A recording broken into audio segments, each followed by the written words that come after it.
பேரறிவாளன் தரப்பு வழக்கறிஞர் பிரபு இணைப்பில் வந்திருக்கிறார். அவர் பேசலாம். சார் வணக்கம். வணக்கம். மத்திய அரசிடம் ஆலோசனை பெறலாம், ஆனால் அனுமதி பெற வேண்டிய அவசியம் இல்லை. இந்த ராஜீவ் கொலை வழக்கில் குற்றம் சாட்டப்பட்டிருக்கும் இந்த 7 பேரையும் விடுவிப்பது தொடர்பாக தமிழக அரசு சீராய்வு மனுவை உச்சநீதிமன்றத்தில் தாக்கல் செய்திருக்கிறது. உங்களுடைய கருத்து? இந்த இன்னைக்கு போட்டிருக்க ரிவ்யூ பெட்டிஷனோட கரெக்ட் என்னன்னா, அந்த 18th கம்யூட்டேஷன், அதாவது உங்களுடைய ஆயுள்ல இந்த தண்டனை குறைப்பு ஜட்மெண்ட்ல பேரா 32ல ஜஸ்டிஸ் சதாசிவம் என்ன சொல்லியிருக்காருன்னா, இவங்களுக்கு as per the criminal procedure code நீங்க ரிலீஃப் அடுத்து ஃபர்தரா ரிலீஃப் கொடுத்துக்கலாம் அப்படின்னு சொல்லியிருக்காங்க. அதுக்கப்புறம் ரிவ்யூ போய் கியூரிட்டி போய் அந்த ஜட்மெண்ட் கன்ஃபார்ம் ஆயிருச்சு. இப்ப அதுக்கப்புறம் சப்சிக்வெண்டா 19 பிப்ரவரி 2014 இவங்க எழுதின கம்யூனிகேஷன் லெட்டருக்கு தான் இப்போ இந்த அரசியல் சாசன அமர்வு ஒரு ஜட்மெண்ட் கொடுத்துருந்தது. அந்த ஜட்மெண்ட்ல ஸ்பெசிபிக்கா 435ல கன்கரன்ஸ் வாங்கணும் அப்படின்னு ஒரு அப்சர்வேஷன் கொடுத்து, அதுதான் அந்த 7 கொஸ்டின்ல 4வது கொஸ்டின் அந்த 435ல நீங்க கன்கரன்ஸ் வாங்குங்க, சென்ட்ரல் கவர்மெண்ட்டுக்கு தான் பிரைமசி அப்படின்னு சொல்லியிருக்காங்க.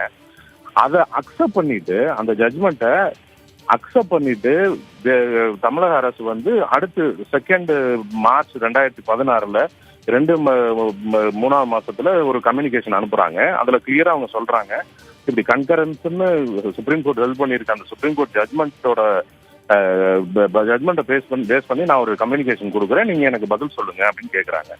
அதுக்கு எந்த விதமான ரெஸ்பான்ஸும் இல்லை. அதை பத்தின அதுக்காக அவங்க ரிப்ளையும் அவங்களுக்கு அனுப்பல, இந்த ரெஸ்பான்ஸும் இல்லைன்றதுனால ஓகே, அந்த கம்யூனிகேஷன்ல அவங்க இன்னொரு தெளிவான ஒரு இது என்ன சொல்றாங்கன்னா, இந்த கம்யூனிகேஷன் அனுப்புறதுனால ரெவ்யூ ஃபைல் பண்ற அந்த ரைட்டை நான் விட்டு கொடுக்கல.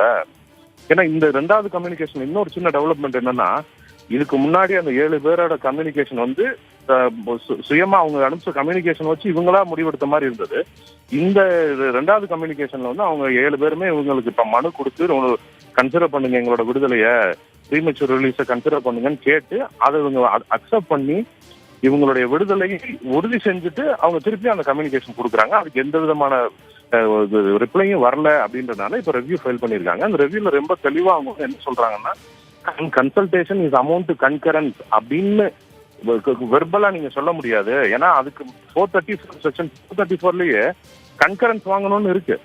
அதனால செக்ஷன் இந்த 435ல கன்சல்டேஷன் வேர்ட் ஏன் யூஸ் பண்றாங்கன்னா, இது ஒரு சிபிஐ கேஸ், அதனால கன்சல்ட் பண்ணிக்கங்க, அவங்களோட கருத்தை தெரிவிப்பாங்க, நீங்க அதுக்கு பதில் சொல்லணும், நீங்க இது ஒரு டிஸ்கஷன் இருக்கணும், ஒரு டிபேட் இருக்கணும், அந்த கலந்துரையாடலுக்கு அப்புறம் தான் நீங்க முடிவெடுக்கணும் அப்படின்றதுக்காக அந்த கன்சல்டேஷன்ன்றது ப்ராசஸ் இருக்கு. இப்ப தமிழக அரசு என்னன்னா, நாங்க விடுதலை செய்யணும்ன்ற முடிவு எடுத்திருக்கோம், உங்களுடைய ஒப்பீனியனை சொல்லுங்க அப்படின்னு கேட்டதுக்கு எந்த விதமான ரிப்ளையும் இல்லாதனால இவங்க இந்த ரெவ்யூ பெட்டிஷன் ஃபைல் பண்றதுக்கு புஷ் பண்ணப்பட்டிருக்காங்க, தள்ளப்பட்டிருக்காங்க. இந்த நிலைக்கு வேற வழி இல்லை. ஏன்னா இதுக்கு தீர்வே இல்லாம இவங்க இதை டிசைட் பண்ணாமே வச்சிருந்தாங்கன்னா இந்த 7 பேரோட விடுதலை சாத்தியமே இல்லாம போயிடும். ஆல்ரெடி 25 இந்த ஜூனோட 25 ஆண்டுகள் முடிஞ்சிருச்சு எல்லா பேருக்குமே. இந்த 25 ஆண்டுகள் ஒரு சிறைவாசியை வச்சு பராமரிக்கிற தமிழக ஒரு மாநில அரசாங்கம் இந்த மாதிரி ஒரு ரெவ்யூ போக வேண்டிய கட்டாயத்துக்கு தள்ளப்பட்டிருக்கு. அதனால போயிருக்காங்க. பாசிபிளி அந்த 5 ஜட்ஜஸ் பெஞ்சோட அந்த ஜட்மெண்ட்ல உள்ள அந்த concurrence amount, consultation amount concurrence, நீங்க கன்கரன்ஸ் வாங்கி தான் இந்த முடிவு எடுக்கணும் அப்படின்றது இனி ரெவ்யூல மாற்றப்படலாம். அது இனிமேல் நீதிமன்றங்கள்ல ப்ரொசீடிங்ஸ்ல தான் தெரியுங்க. தற்போது செய்தியாளர் செம்மல் உங்ககிட்ட சில கேள்விகளை முன்வைப்பார். பிரபு பிரபு, கிட்டத்தட்ட இப்ப இந்த வழக்கு மறுபடியும் முதல் ஸ்டேஜுக்கே போயிருக்கு அப்படின்னு நம்ம பார்க்கலாமா? ஏன்னா ஏற்கனவே குற்றவியல் நடைமுறை சட்டத்தில் இருக்கக்கூடிய தனக்கான உரிமைகளை மாநில அரசு பயன்படுத்தியது, சட்டமன்ற தீர்மானம் போனது, 2 முறை தொடர்பு, அதாவது இங்கிருந்து உள்துறை செயலாளர், தலைமைச் செயலாளர் மத்திய உள்துறை அமைச்சருக்கு கடிதம் எழுதினாரு. இது எதற்குமே பதில் இல்லாத போது மறுபடியும் ரெவ்யூ பெட்டிஷன் மறுசீராய்வு மனுக்கு போவது என்பது மீண்டும் இந்த வழக்கு முதல்ல இருந்து ஆரம்பிக்குது, அதாவது அந்த ரெவ்யூ ஸ்டேஜ்ல முதல்ல இருந்து ஆரம்பிக்குதுன்னு புரிஞ்சுக்கிறது. அப்படி ஒரு நிலைக்கு தமிழக அரசு மத்திய அரசால் தள்ளப்பட்டிருக்கு அப்படின்னு சொல்ல வரீங்களா? இல்ல, நான் அப்படி புரிஞ்சுக்கல. அது அப்படி இருக்கிறதுக்கான வாய்ப்பு இல்லைன்னு நினைக்கிறேன். இது 2ஆ பிரிக்கலாம். எப்படின்னா, இந்த வழக்கை பொறுத்த வரைக்கும் இந்த வழக்கோட ஃபேட் என்ன, இந்த வழக்குக்கு என்ன முடிவு இருக்கும் அப்படின்றது இந்த ஃபர்ஸ்ட் ஆகஸ்ட் 2016 இப்போ அடுத்து வர்ற திங்கட்கிழமை வருது கேஸ். அன்னைக்கு இந்த 3 ஜட்ஜஸ் பெஞ்ச் இந்த வழக்கோட என்ன முடிவுன்றதை டிசைட் பண்ணுவாங்க. இது இல்லாம இன்னொரு பெரிய 2வது ஆஸ்பெக்ட் என்ன நினைக்கிறேன்னா, இது மத்திய மாநில அரசாங்கங்களுடையான அந்த உறவுல எப்படி இருக்கணும், அந்த உறவை எப்படி பேணி பாதுகாக்கணும். ஏன்னா இது ஒரு கூட்டாட்சி தத்துவத்துல நம்பி வாழ்ந்துகிட்டு இருக்க ஒரு நாடு. குடியரசு ஆட்சியல் ரூல் ஆஃப் லா அப்படின்ற ஒரு அமைப்பு கீழே ரொம்ப எல்லாத்தையும் கோஆர்டினேட் பண்ணி வாழ்ந்துகிட்டு இருக்க நாடு. இங்க வந்து மத்திய மாநில அரசாங்கத்துக்குள்ள ஃபிரிக்ஷன் இருக்கக்கூடாது, ஒரு தேய்மானம் இருக்கக்கூடாது. அது மாதிரி இல்லாம இது எப்படி சாஃப்டா போகணும்ன்றத நீதிமன்றங்கள் முடிவு பண்ணணும். ஏன்னா நீதிமன்றங்கள் வந்து ஒரு இடத்துலயே பவரை அதிகாரத்தை குவிக்க கூடாது அப்படின்னு நிறைய ஜட்மெண்ட்ஸ் இருக்கு. அதனால இந்த ஜட்மெண்ட், இந்த கான்ஸ்டிடியூஷன் பெஞ்ச் ஜட்மெண்ட்ல ஐவர் டிசைட் பண்ண ஜட்மெண்ட்ல அந்த மாதிரி சென்ட்ரல் கவர்மெண்ட்டுக்கு அதிகப்படியான பவர் கொடுக்குது. ஏன்னா இப்ப சிறை எல்லாமே வந்து மாநில அரசுக்கு கட்டுப்பாட்டு கீழே வருது. சிறைவாசிகளுக்கான உணவு, உடை, எல்லா மெயின்டெனன்ஸும் மாநில அரசு பண்ணுது. அவங்களுடைய நன்னடத்தையும் மாநில அரசுக்கு தான் தெரியும், மத்திய அரசுக்கான ஆக்சஸே கிடையாது. அப்படி இருக்கும் சூழல்ல இத வந்து வாலண்டியரா மாநில அரசுக்கு இருக்க அதிகாரத்தை மத்திய அரசை கொண்டு போய் சேர்க்கிற மாதிரி ஒரு ஜட்மெண்டா இருக்கிறதுனால இந்த ஜட்மெண்ட் ரீகன்சிடர் பண்ணப்படும், ரெவ்யூ பண்ணப்படும்னு நினைக்கிறோம். பட் அதனால எங்களுடைய வழக்குக்கு பெரிய பாதிப்பு இருக்கும்னு நினைக்கல.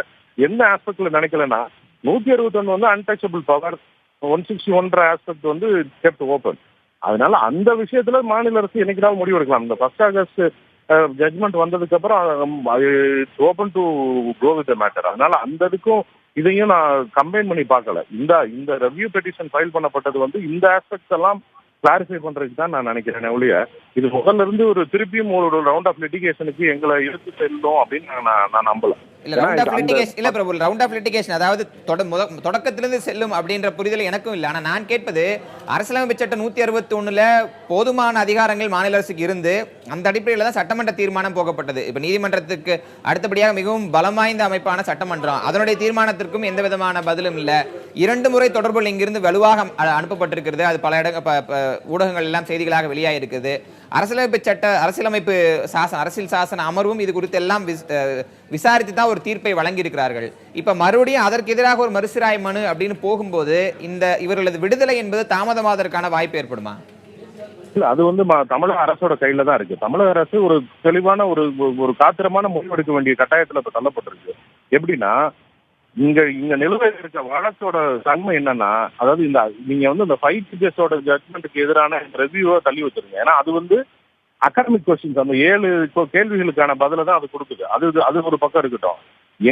இந்த 7 பேரோட விடுதலைக்கான வழக்குன்னு பாத்தீங்கன்னா அது வந்து ஒரு லெட்டரை பாஸ் பண்ண சொல்லி கேட்ட வழக்கு. அது வந்து 19 பிப்ரவரி 2014 அன்னைக்கு அன்றைய